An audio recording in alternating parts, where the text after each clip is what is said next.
My people, what up though? We back with another episode of All Black Men Need Therapy. My name is Chief. And I'm Bell. And Prentice ain't here right now, but he might hop on, but he might not because the baby been coming for 17 episodes now. But she should be arriving any day now, so we don't know. At this point, Prentice probably delivering that baby his damn self. Right. So we gonna jump into it and see what's going on. Bellhead, what's good, yo? What's on your spirit? How you been? Check in. I'm good, man. Honestly, I feel like it's been so long since we recorded, but I guess it's only been a week. It ain't really nothing happened. Well, you know what I think I'm gonna start every episode with? It just so happens that this will be the second time I did it, so I think I'm gonna continue it. Is I'm gonna give y'all an update on Boston. So what happened today? So I'm downtown, my office is downtown, and I was trying to get a coffee. So I left my office at like 3:55, 3:57, something like that. And I'm still trying to learn. So I'm walking around. I know where the Dunkin's is at and all of that. So I go to the one that I think is the closest, get there, lights off. I'm like, damn, maybe they still close to the pandemic. But I was like, all right, boom, I know where there's another one at. So I walk to the other one, pull the door. I'm like, oh, maybe they got this door locked. I go around to the other door. It's locked. Now look at the sign. It say 4:00. I'm like, all right, well, maybe it's just a Dunkin' thing. So I go to this like high-end coffee spot, and they close too at 4:00. So the conclusion I came to today is that Dunkin' Donuts downtown Boston or coffee shops downtown Boston close at 4:00. So if you needed to get that second win, you better off doing some getting Red Bull.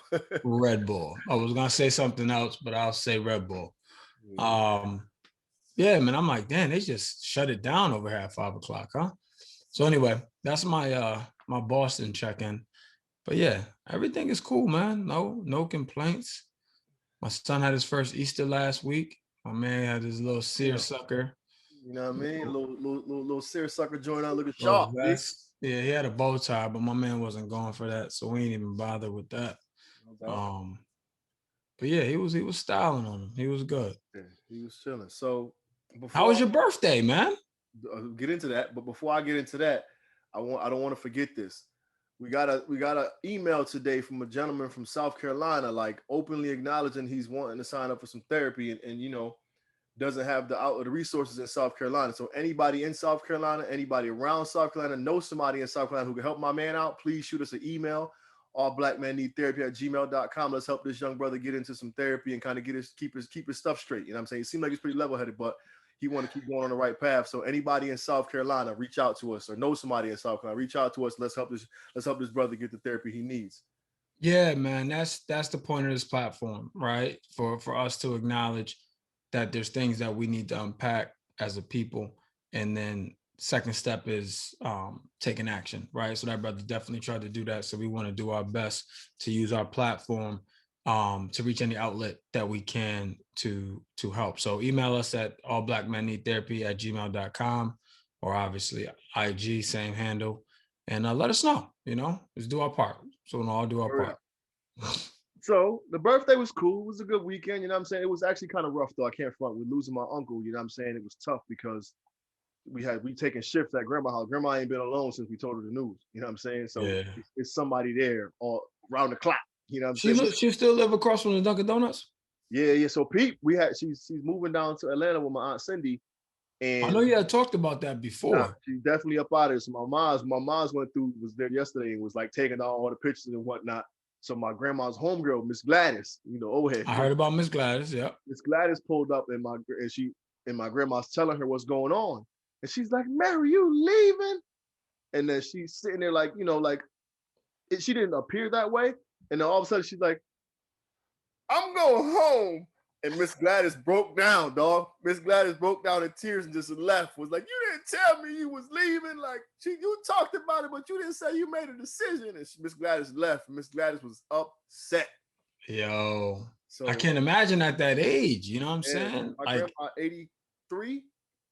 Miss Yeah, Gladys, she's been in that building for what? At least 15 years, right? 20, I think, 21, I think. Yeah, I'm gonna say I knew it was at least 15. Yeah. So So you got to think, man. yeah, Miss Gladys, her homegirl. You know what I'm saying? So Miss Gladys was upset, fam. So but Wow. it's When's she leaving? When they leaving? probably after the funeral Which is when? next week. Wow. Yeah. So my aunt, I'm coming up, and that's why, you know what I'm saying, I had to, you know what I mean? Right. You know what I'm saying? So that's what that happened. But outside of that, I did have something I was wish Prentice was here so I can run this by y'all. But you know me very well, so you'll be able to attest. So I learned something about myself this weekend. Not that I didn't know this, but I was kind of unaware of how it impacted other people. So whenever something affects me negatively, I tend to detach myself from the situation a little bit, take time to process, and then attack it again when when I figured out how I feel about it, and how I want to handle it, whatever. So what I realize is it negatively impacts the people. If the situation involves people, particularly, it negatively impacts the people around me, and it makes it appear as if it is a selfish coping mechanism, if you will, because I completely I take my space and take time to figure it out, and I don't necessarily Without considering how that person feels in the right. process. I'm not. I am, but I'm not. I'm like, I need to figure this out for me first before the anger kicks in, I spaz, or what I'm saying, it goes a different way. So I got to channel my energy and kind of figure it out. But I realized that a couple of situations happened over the weekend where I needed to take my space. I had to, but the impact it had on other people didn't make me feel good. But at the end of Well, the day, it could also be, man, because I know what you mean, but it could be as simple as saying, hey, I need to process this, right? Or I'm not in a good place to tackle this right now. Respectfully, give me some time and I'll get back with you. You know what I'm saying? Because, and not that that's going to make it any better, but at least they know where you are right. from a headspace standpoint. You know what I'm saying? What did you think the solution is, if there is one? So I didn't, in regards to the situation, I kind of got to put up or shut up, if you will. But for me, it's a timing issue. You know what I'm saying? So there's a lot going on, but there's a lot of outlying factors involved. But I needed to process. He couldn't be more vague, y'all, huh? Right, I know. I couldn't be more vague, but without getting too, I want to process the situation, but I also have to reflect on the people involved and how they handle the situation. You know what I'm saying? And so my response is not predicated, but my response is a calculated response based off of their response. But I need that time to calculate, if that makes sense. You know what I'm saying? Yeah, that sounds like a bunch of bullshit to me, but I get what you're saying. Like, what I guess what I'm saying is you have to allow yourself to feel, which it sounds like that's what you're doing. You're allowing yourself to feel without potentially negatively impacting the situation more than it needs to be. Mm-hmm. But what you're doing sounds like a lot of work.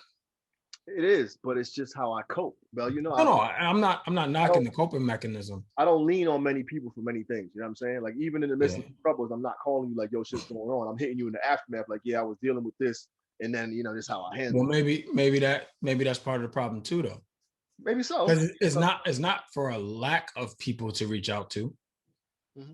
For one reason or another, you just don't. You know what I'm saying? And I think I'm just saying, maybe if you did do that, maybe the feeling you were the conclusion or headspace you need to arrive at, or you're striving to arrive at with that space, could come quicker. And then which in return could mitigate some of the negative impact that's having on the other party. I don't disagree with that at all. You know what I'm saying? Maybe. But I listen, trust me, brother. I am the king of keeping shit to myself. So I get that too. You know what I mean? But I think that's naturally who I am. Like, I'm naturally not as attached to my emotions as you are. And I think because I'm so attached, and especially I don't, I don't let shit get to me too tough. You know what I'm saying? Like I'm one that kind of just like, yeah, whatever. But when it does impact me in a negative fashion, I gotta process this shit, man. You're like whatever when it comes to material things. You're not like whatever when it comes to people. You know what I'm saying? People, yeah, it's people that mean something to you. Right. You know what I'm saying? Like peripheral people, yeah, that whatever. That's exactly will be your approach, whatever. You know what I'm saying? But people that mean something to some degree, yeah, you're not. Yeah, you take it personal, whatever right. it is. Yeah. So and I'm big on words of affirmation. So when you say the wrong thing, I take that shit personal. Like that shit sits with me for a while. You know what I'm saying? Right. So I'm still sorting through some things that were said or whatever. But I realize a lot of it's on me, and I have to do better at least reciprocating that I understand how people are feeling, and then be able to ask for that space, like you said. So I'm working on it, but I've learned that because I never really. It's always been situations where I didn't quite care too much about, so I didn't give a fuck how they felt when I was taking my space. Exactly. You know what I'm saying? Even if I cared about the person, I didn't care about how they felt about me taking my space. But now, in this case right here, I do care, so I need to address it. So I'll figure it out. Yeah. So I mean, I think that kind of considering I don't know anything to help you with the situation, so yeah, you got to figure it out. Yeah. So I think that kind of leads into what today's episode is about, wrapped around identity. Like, is that I don't think that's necessarily a part of my identity, Oh, but that's what I want to talk about. Okay. yeah, that becomes a part of like it. Like you are more like keep it to yourself, and I'm essentially like that, but I'm not afraid to speak about it. But in the same token, this is something that I've learned. Like I've learned in order to prevent myself from going off the edge, I gotta separate myself from situation. I gotta remove myself from situation in order to keep myself balanced from fucking But spaz. I guess another question is why would you immediately go over the edge? Because it's just anger. Like anger's always been something that I've had. But that's the thing. Where is it? And I'm not saying we got to figure that out right now. I'm just saying that's what you got to find out where the root of that is. Mm-hmm. You know what I'm saying? It's been deep, and just in taking those classes, like a strategy that works for me is stepping back for a minute and just and there's nothing wrong with that strategy, right? But that strategy is still a band-aid. Mm-hmm. Because there's going to be certain situations where you may not be able to step back. But that's the thing, circumstance or whatever. Keeping it a rack, though, like I haven't since that day you came to catch me on the porch. I've been good. I understand that, but what I'm saying is, if you don't address the real issue, right, it's going to be a reoccurring theme, and people could potentially get hurt in the process of you not addressing the real issue that's of where this anger is derived from. Yeah, but I think that's just a multitude of things that just, I mean, a bunch of little different compartments that come in and just have me like that. You know what I'm saying? Just from take them one at a time. We've unpacked a lot of that. You know what I'm saying? We've unpacked a lot of it, and it's not like those specific things, but I just rather than me cursing and responding and snapping the way that I normally would, I take a minute to calculate it all. So yeah, but I guess what I'm saying is like the goal is to not snap as your first instinct. Mm-hmm. And if snapping as your first instinct is because of anger, then where's that anger coming from? That's all. Like that's just my thought. I don't buy that you're just a naturally angry person, right? So it's like it comes from somewhere. So wherever that is, it may take a very long time to uncover where it is. But what I'm saying is that's the solution. Mm-hmm. Like these are just like workarounds. Like what stepping back, like that's a workaround. You know what I mean? So I don't know. That's just my thought, man. Like I said, I'm not a therapist, y'all.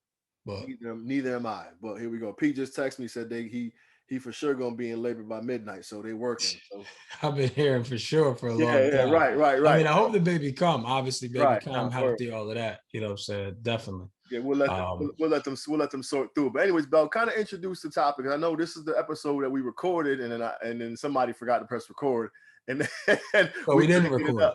But we gonna double back on that real quick, and then and get into it. So it was wrapped around identity, but I had a misconception of what your meaning behind it meant. No, not really, because as it stands right now, that anger is a part of your identity, right? But anyway, the topic is identity, and just from a definition standpoint, identity is the fact of being who or what a person or thing is. He knows the identity of the bombers is the example. You're smarter than the fifth grader. Why are you reading like that? I want to make sure they can comprehend. Yeah. Anyway, so I picked this because I feel as Black men, there's a lot of pressure to perform, right? And I'll get into those pressures in a second. But I mean perform in general, like in life, right? Like an example, like, you know, break a generational curse, right? Like I want to be the first one to go to college, right? Get your mom out the hood, right? Still Like, trying to do that. you know what I'm saying? Like, get that scholarship because you can't afford to go to college, right? So provide for the family. So you got to get a job at a young age. Like I mean, we all know the pressures, right? Like to perform. So that's where for me it's like, how do you find yourself in that? Right? Like I think back to like some of the things that we see. I was just talking to my cousin about this a little while ago. He got a wedding in July, and we we're talking about, he's from the hood, and he's actually from Boston, and we were talking, and it's just like he and his family, they travel a lot. You know what I'm saying? And he's a hood cat, right? Been shot people. Like he's a hood cat, but his passport's all marked up. You know what I'm saying? Because he's gotten out of the 4-block radius that, you know, a lot of people who grew up like us tend to stay in, right? And he's traveled, he's done, he's his kids have seen so many different things to the point now where they expect a vacation, right? Because that's just what they've learned, they've grown to be accustomed to.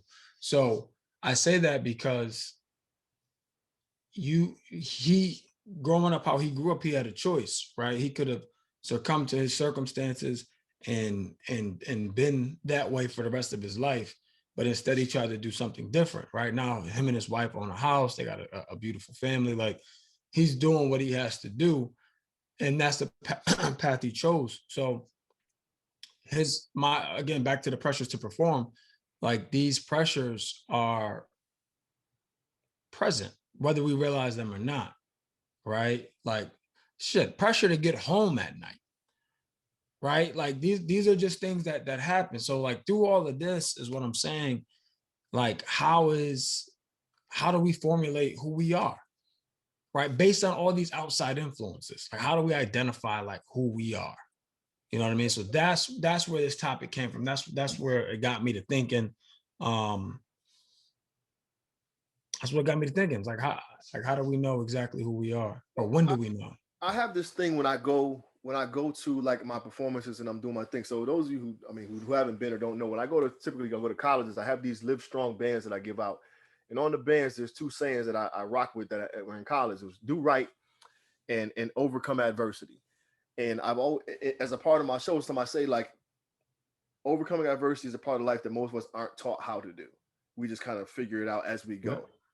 But I've always said how you overcome that adversity determines your character. You know what I'm saying? And if we're talking about identity, can we correlate that to character? Are those one and the same, or parallel in a sense? I kind of tend to disagree a little bit. Okay. Because I don't think adversity determines your character. I think it reveals your character. Or molds your character per se. Because I think it shows who you are, yo. Yeah, but I think so. Then the question is, when is that? Right. Okay. So I like. Oh, let's use the term resilience, like resiliency. Yeah. I think resiliency is a part of my identity. Yeah. And I say that via the vessel of adversity. You know what I'm saying? So like, I think resilient would be like a characteristic some may use to describe me. I agree. So there I go with characteristic and identity. You know what I'm saying? Like and that's what I was. That's the correlation I was trying to make. Yeah, like you're right. Your identity is who you are at your core by my definition, right? Not so much like what I identify with. Like Okay. obviously, like I'm a heterosexual male, so I identify with that, right? But like identity is deeper than that to me, um, because like it got me to thinking, right? Like, how do you come to what you identify with, right? Or who you are as your identity, right? So like I think about me, right? Like I am a provider, I'm a protector, right? Like that's all part of my identity, right? Like I'm a father, all part of my identity. But like those first things, those core things, those were in me from like day one. Mhm. You know, now how did it get there? That I don't know. Like that's the question, right? That's what I'm talking about today. And the reason why I want to talk about this is because I find it, right? Like men in their latter 20s, 30s even, they're still trying to find themselves. I'm trying to find myself, so you won't be marrying a stranger. You know what I'm saying? So like what are they what are how did they get there?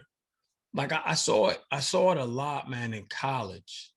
You know, like in college is a melting pot of a lot of people trying to find their way, not necessarily trying to find themselves in some cases, but trying to find their way. And for me, I never struggled with that in college. Like if I drank in college because I wanted to drink, not because I was trying to figure out if that was who I was. Mhm. You know what I'm saying? So that's where I think as black men, that's where the pressures come in. Like you, for instance, like growing up, you do what you need to do to survive, or you do what you need to do to adapt to that situation. Then when you get to college, right? Now it's like you no longer have to adapt, right? You can do whatever you want to do. And then now it's like, well, shit, what do I do? Who am I? You know, I don't know if this is making sense, but to me it makes sense. Like the first episode, it went so much smoother. But It definitely did. So in is it fair to say, if I ask you right now, who are you? Are we talking about? Am I asking you what you're meaning by identity? Like, are you, when I say who are you, Bell? Are you right now answering that question of what your identity is yeah, or what you identify as? Do you have an answer to that question? Do most men have answers to that question? Who are I you? don't do most men know who they are. You know, like we may know what we're doing, right? Like we may know what we're doing. We may know that like I'm trying to get to the bag, right? We may know that. We may know I'm trying to get to the bag. Like that's what I'm trying to do. All right, but but why? Right? Like why are you trying to get to the bag? Right? And then you ask why a number of times, and you may get down to why they're like that. And then under that will be what their identity is. Like for instance, if somebody says, you know, after a certain amount of time, like I've been broke my whole life, whole family's been broke. I've never seen anybody, you know, be successful. Then this person's identity is, and again, this is an example, but if this person's identity may be to achieve because he's never seen anybody achieve. So as part of his identity, labels him hungry. He's hungry. This person is hungry, Yeah, it motivated, could be it ambitious. could be a ton of different adjectives, but all I'm saying is doesn't matter what they are. It's what I'm asking is how do we go about identifying our identity? What are, so like the core principles in which we stand on? That type. Yeah, it could be that. Again, there's not a blanket answer. Like it's gonna be whatever it's gonna be for whoever it is. But what I'm saying is, for those out here that are trying to find themselves, right? Like how do you identify who you are? Like that's probably a better way to ask the question. How do you identify who you are? Right? And when do you know who you are? I mean, there's so many questions. There is. So in trying my best to answer the question, how I would identify who I am is how I've Before we get there, like, how is it formed? I think it's formed off of how you handle adversity, because that's going to be something you have to face your entire life, and how you handle that is going to show your character and a testament to who you are as a person. You know what I'm saying? Like if shit gets Yeah, tough and you but quit, okay, if shit gets okay, tough and you okay. quit and you quit and you quit and you quit, your identity is part now of being a quitter, But why? because you can't handle when shit gets tough, I Yeah, guess. but why? That's what I'm saying. Right? Like where did it come from? And again, I'm not expecting us to answer the question, right? Like that's what I'm I saying. think people watching want to know, like, who are these guys? You know what I'm saying? So who are you? What shapes who you are? And I think how you handle adversity shapes who you are and helps build and form your identity. So if you handle adversity well in the face of adversity, like you still like you can get through some shit, but you still may not know who you are, right? Like if you're So just so listen, if you're so like just say you had a fucked up life, right? Like grew up in a crack house, like just been bad, foster homes, like it's just been bad, right?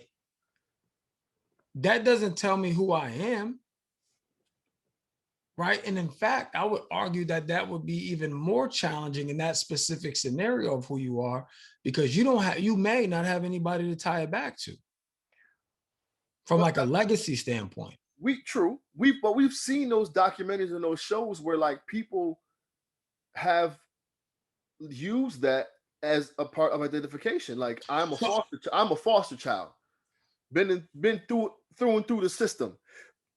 And that's part of what people would claim to as a part of to identify with. No, so I'll give you an example, right? Let's just say you want to get to the bag, not you personally, but you as an individual. You want to get to the bag, right? You're kind of smart, right? Grew up in the hood, kind of smart though. How you choose to get to the bag, right, will be rooted in your identity. What I mean by that is, okay, that I can see. Okay, go ahead. right? So what I mean by that is you're like, all right, let me go the legit route, right? That's one option. The other option is let me hit the street. I know that option too, right? But how? Like how do you get to the point to identifying this is what I want to do, this is who I am? So in that specific regard, that can change drastically, because you can have the dude in this. Let's go with my man Ghost. You know what I'm saying? He was in the Mhm. streets getting the bag, and it was like, yo, this ain't for me no more. So then does his identity start to shift? It will. Yes. Okay, so then Yes. Yes. so, Right. so that's valid. So people want to know, Bell, who are you? What, you know what I'm saying? What do you closest identify to with, or you know what I'm saying? Like, is that So the right question? Who are you? Is that the right question? Or is it what do you what principles do you stand on to help identify who you are? Like I don't, you know what I'm saying? Like, I think it's like this, right? Like another way to ask the question is like, and this isn't necessarily identity, maybe. I think for me, identity, right? Like how I define it is like what you're built on, like what your foundation is, right? Like who you know yourself to be, right? Who you know yourself to be. Whatever that is who you know yourself to be. I think the problem is some people don't know who they are. So you'll see them. You can tell these people because depending who they're with, like company wise, they'll lean towards that group. okay. So is it fair? So if someone asks me, Chief, who are you? And I said, in piggybacking your answer, I'm a heterosexual black male father. Is that an accurate? I mean, it's not an inaccurate answer, but does it answer the question of what you have going on in your mind? It does if you live that. But that's outside of the heterosexuality. Being a black male father, well, that's give or take too. But being a black male father are just parts. Yeah, but being a black, but what is you can be a black male but identify in white with white culture or be white assimilated. That's true too. You see what I'm saying? Right. So it's less about for me. That's a good identity. Identity is not what somebody can see and tell you who you are. It's what you know yourself to be. Right? Because you can see me with kids. Bell, stop ducking it. What do you know yourself to be? What is your identity? My identity is I am very driven, right? Okay.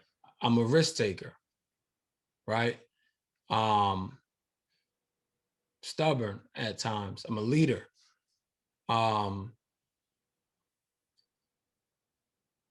So identity, this is another thing I'll continue, but these things don't waver, right? These things I'm describing about myself, they don't waver. Like it doesn't matter who I'm with, like it won't waver, right? I'm resilient. And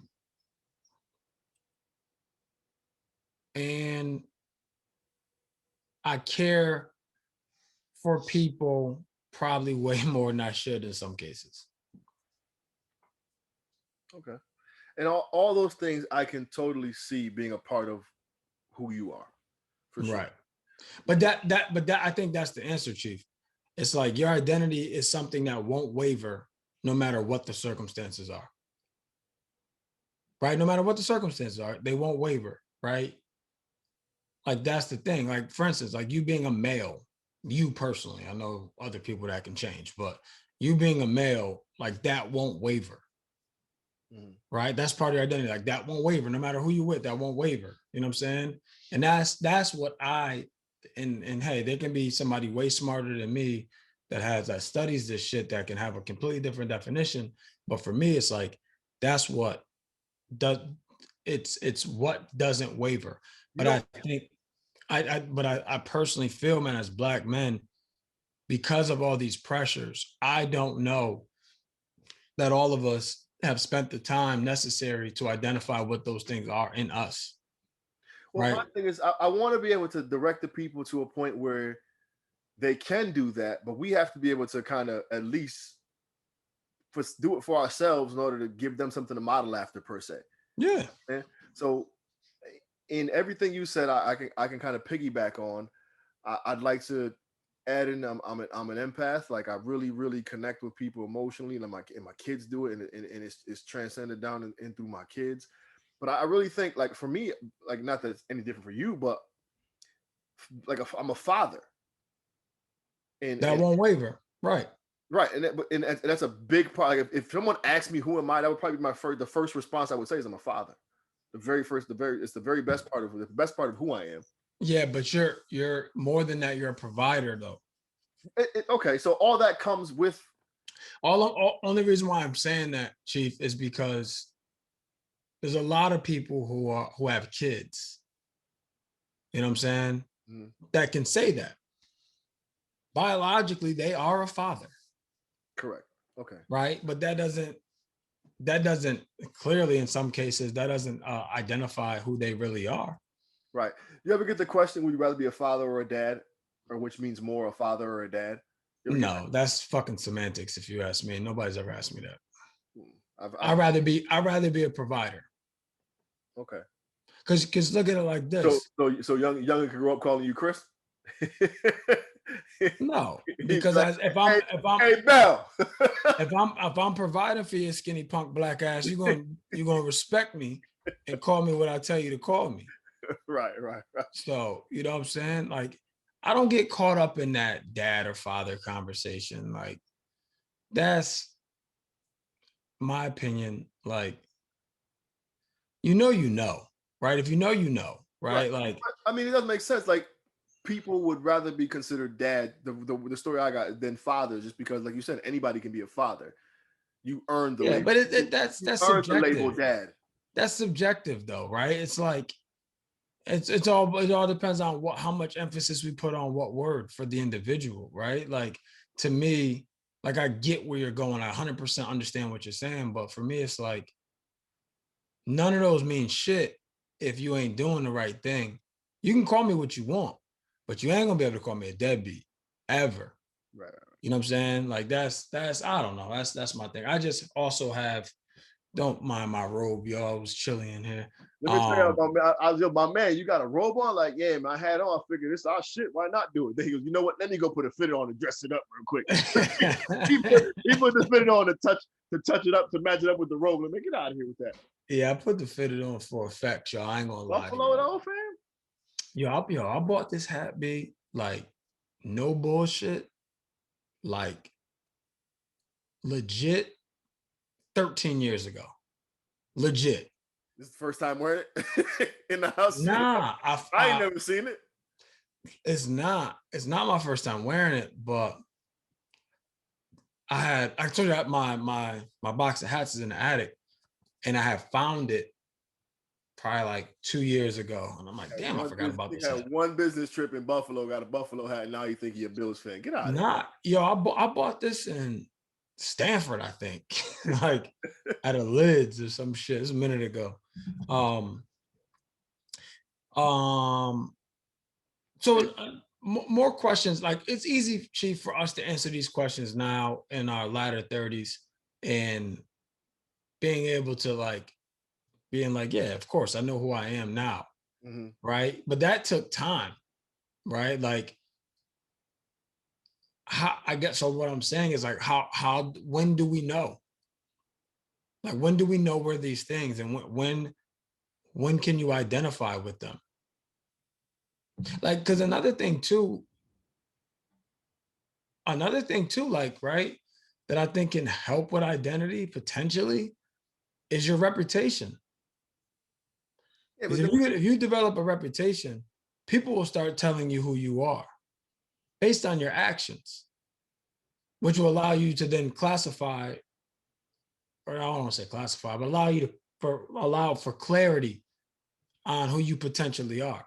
then that also comes with that same what you talked about earlier, that pressure to perform. Exactly. Because now people have put you on this at this whatever esteem it Yeah, is, 100%. and now that pressure is there to perform. And I get it often. You know what I'm saying? Like every now and then I'll post a dope scenario or picture or whatever with the kids, and people will be like, "You're such a good role model," and yada yada yada. It's like, no, I'm being a father to my kids, but in actual, but they see that and they're pointing their children in this direction. This is someone you could look at. So that pressure is kind of be there to like be that Yeah, role. I'll give you a better scenario, or maybe not a better scenario, but another scenario is the dude that was a knockout artist growing up as a kid, right? And he grew up and now wants to open up an insurance company, right? But nobody can look at him past what he was. Right. Okay. You see what I'm saying? So it's like, nah, I'm not that anymore, Mm-hmm. right? But maybe at that time he was.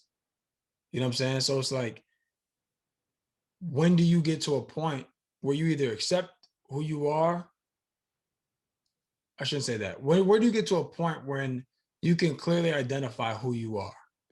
For better or worse, right? Like for better or worse. I think that continually changes as we grow, but I also think you start with one specific thing and then add on to that as we move. So I don't know when that happens. Okay, that's fair. So Like like a building block. you start and say, you know what, I'm no quitter. Like Right. I know I'm this. I Yeah. know I know I'm gonna at least see this through. So I'm a fighter, or I'm resilient, or I'm not a quitter, however you want to word that.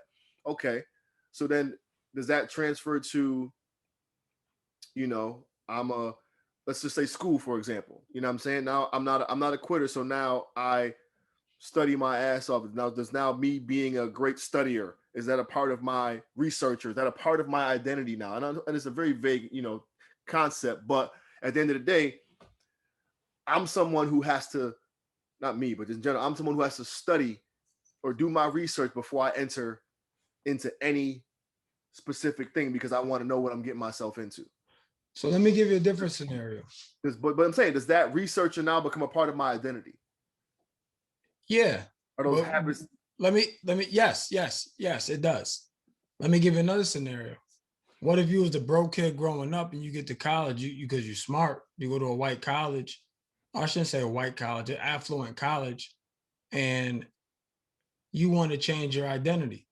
You don't want to be the little broke kid. So now what do you do? Right? I think you have the liberty to do so, because none of those people know who you were. They don't know you were the knockout artist back in the street. That's the key though, but you do, right? Because so sometimes we overcompensate because of what we feel people know or feel people can see, right? So now you're that, broke kid at how you identify, but you don't want people to know that. So what you do, you try to conform, right? And then you're not being yourself. So I'll give you a perfect example. This is where this whole thing came from, right? So in my role now, right, I was telling my boss, this is the first time in my career that I felt completely, this is actually a really good example. This is the first time I felt completely comfortable in my own skin, right? In my role, in my position, in my company. And he was like, Bell, like, basically, like, that's fucked up, man. Why? He's like, I wish that wasn't the case. Like, what can we do to prevent people, whatever. So for me, I felt, this is a perfect example. I know who I am, right? For better or worse, like I said, right? I know where I came from. I know what I've been through. I know what I've overcome, right? Which all those things put me in a position to be where I am in my company, right? So just stay with me.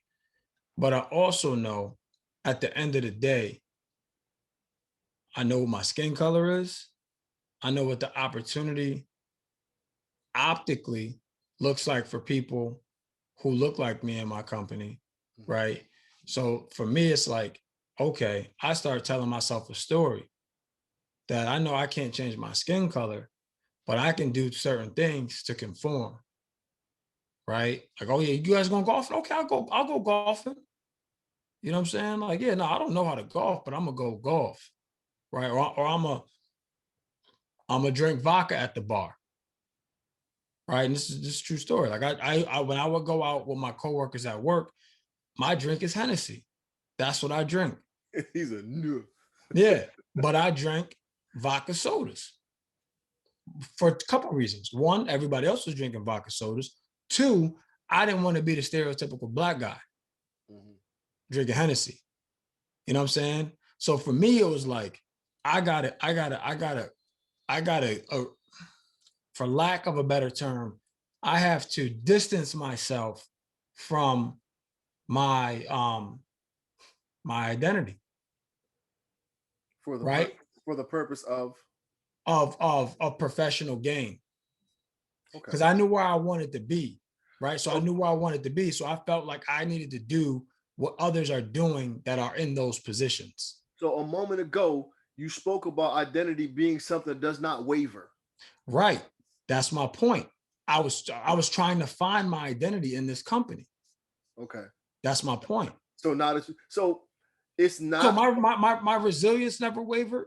My tenacity never wavered, right? My leadership never wavered. Those things never wavered. That was still who I am. But the other parts of who I am, right? Like my upbringing.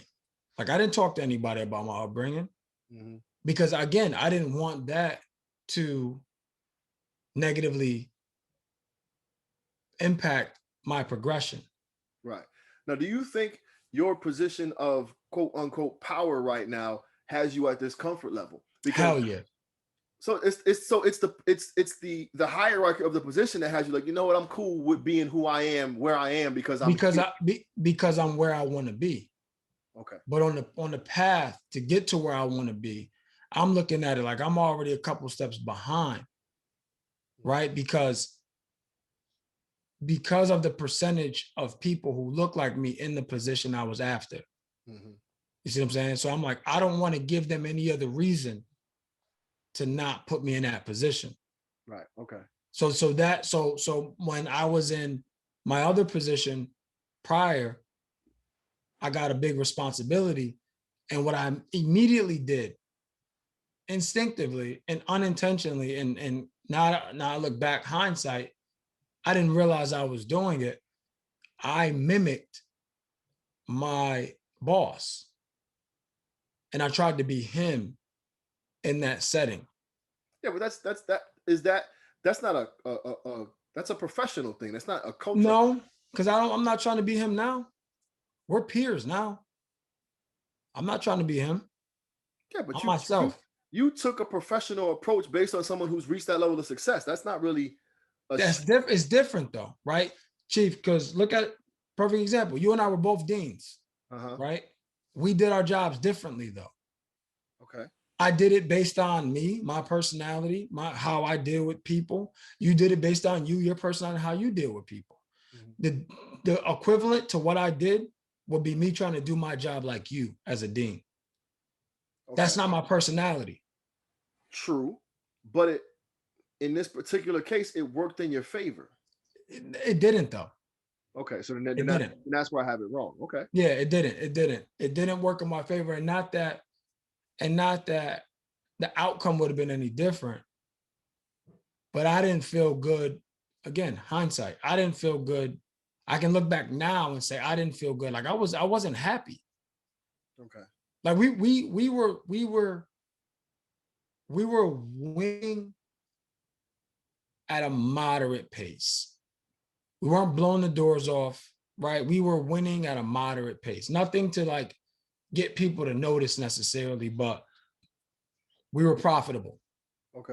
You know what I'm saying? But now that I'm in my position now, it's like for me, it's like,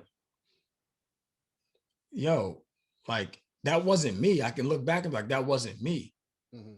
You know what I'm saying? Like now, Do you think that comes with men moving and shaking until they reach their but goal? that's the Are they unable to? Are we unable to identify ourselves wholly and completely until we reach our goal? Or so do we? that's two things. One is the pressure that I recently or that I just spoke about, Mm-hmm. right? And two, it's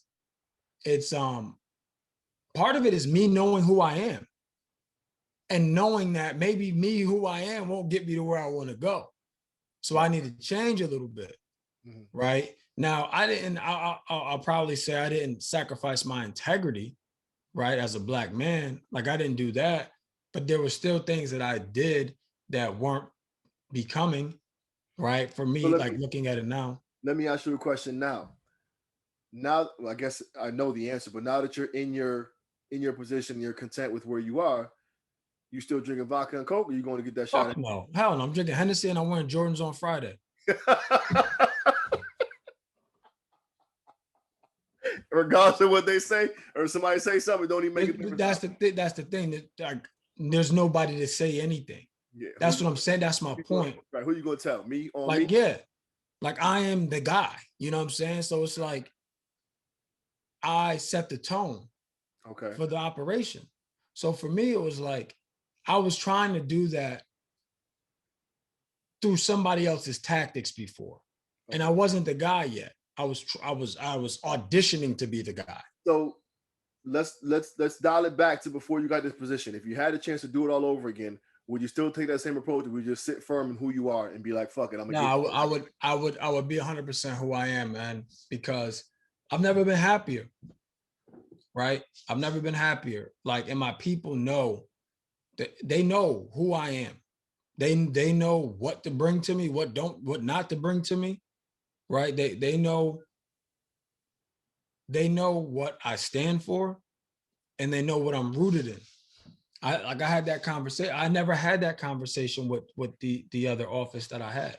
Okay, now I can say that same thing. People know who I am and know what I stand for, know what I'm rooted in. Now, how do you think you taught them that piece of your identity? Do you think if you ask people who Chris is or who Bell is that they would say some similar to what you believe you are. Yeah. That makes sense? Because you know how? My first conversation I ever had with them, I bared it all. I let them know. Somebody gave me some advice. He said, Bell, whatever the 2 to 3 things you may be insecure about, you don't necessarily want people to know. He was like, with this group, tell them. Tell them on your first conversation. He's like, allow them to see you let your guard down. And that'll get them to open up. So that's what I did. Like there's parts of my career that I'm not proud of. And not that they're bad, but it's just parts that I never talked about. Mm-hmm. Because certain cases it can be looked at as like a blemish. But what I realized is people got to know that you're human. You know, like people got to know that you've obviously fell and you've gotten up, and the fall isn't as important as the get up. You know what I'm saying? So that to me, again, speaks to my character. It speaks to who I am. And that was always something I was trying to mask. Yeah, we all have done that, very much so. And so there's a difference between masking who you are and then I guess reserving pieces of who you are in order to reach a goal, which is I agree. Which is I agree. Which is kind of what you just described a little bit. Like you had to reserve pieces of who you are in order to make it to the level that you wanted to get to. The fucked up thing is though, they're both counterintuitive, because people won't move you up until they know who you really are. Right. Right. You see what I'm saying? So me and you at times, it sounds like trying to mask or reserve comment about who you are and what you're made of, and not even what you're made of, because that probably shines through more than anything, but like your past, right? And how you got to be where you are today. Like that was my thing. Like I'll never forget, man, one of the very, very higher up people one day, he was new, not new to the company, but new to being my boss's boss. We were out for dinner. I got selected for something. I was down south, and he asked me at dinner. He was like, so Bell, what do your parents do? And yo, I got offended. Yeah. Mind your Like I got business.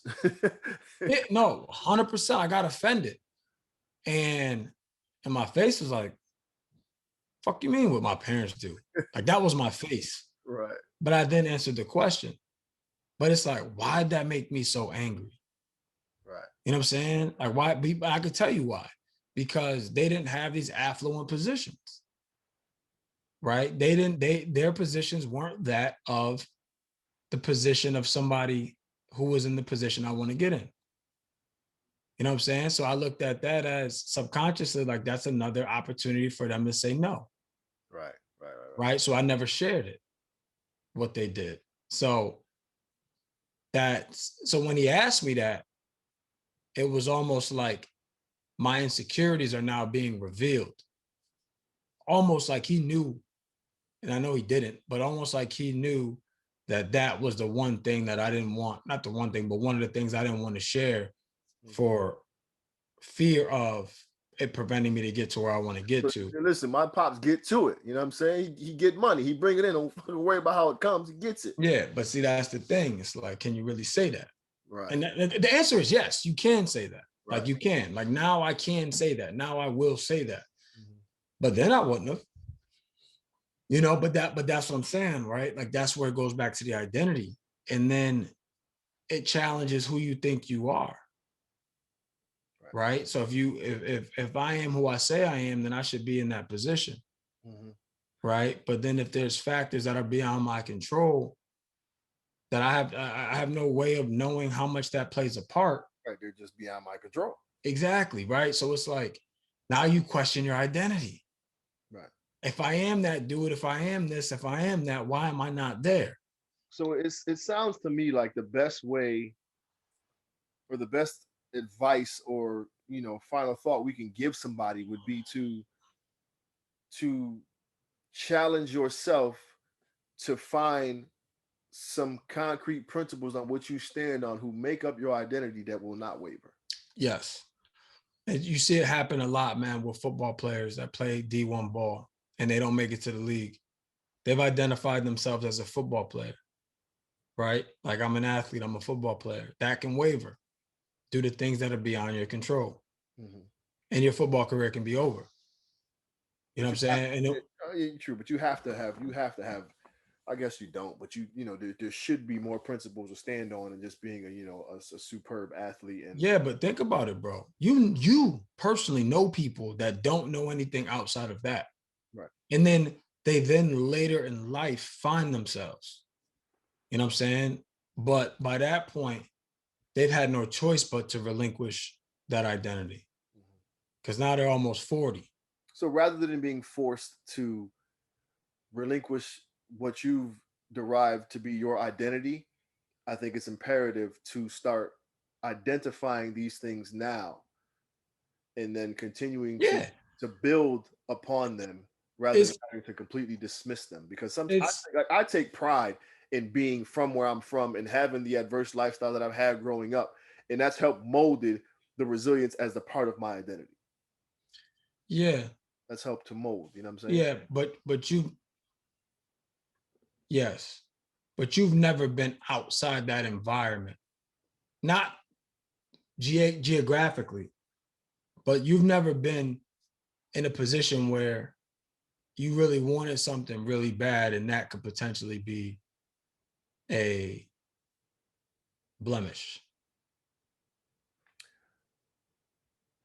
Not that I can think of offhand, but I would never I don't think I would ever attribute that as the reason why I didn't get whatever it was I was looking for. No. And I'm not saying you should, and neither should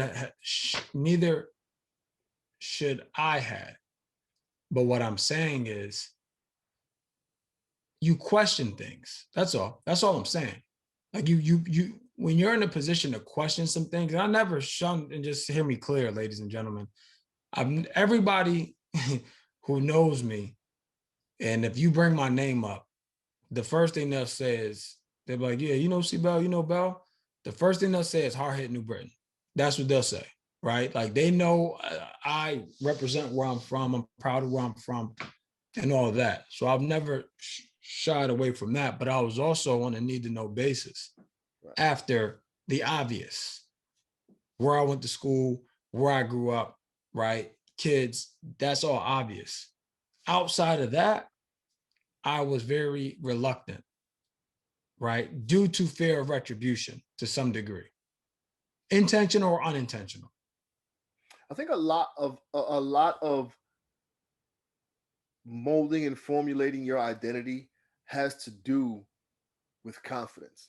You have to be confident in whatever phase of your identity you are currently living in and moving forward to. I think you have to be confident in that in order to be able to stand in that, whether it's good, bad, or indifferent. I agree.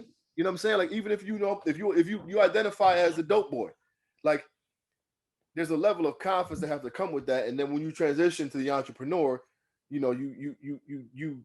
But that's another example. It's like, once that person's transitioned into an entrepreneur, his past will still plague him or her in some way, shape, form, or fashion.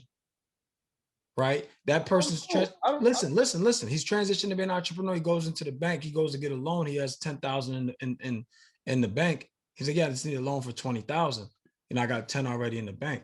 Oh, what do you do for work? Well, I just opened up my business. Well, yeah, what did you do for the last 7 years?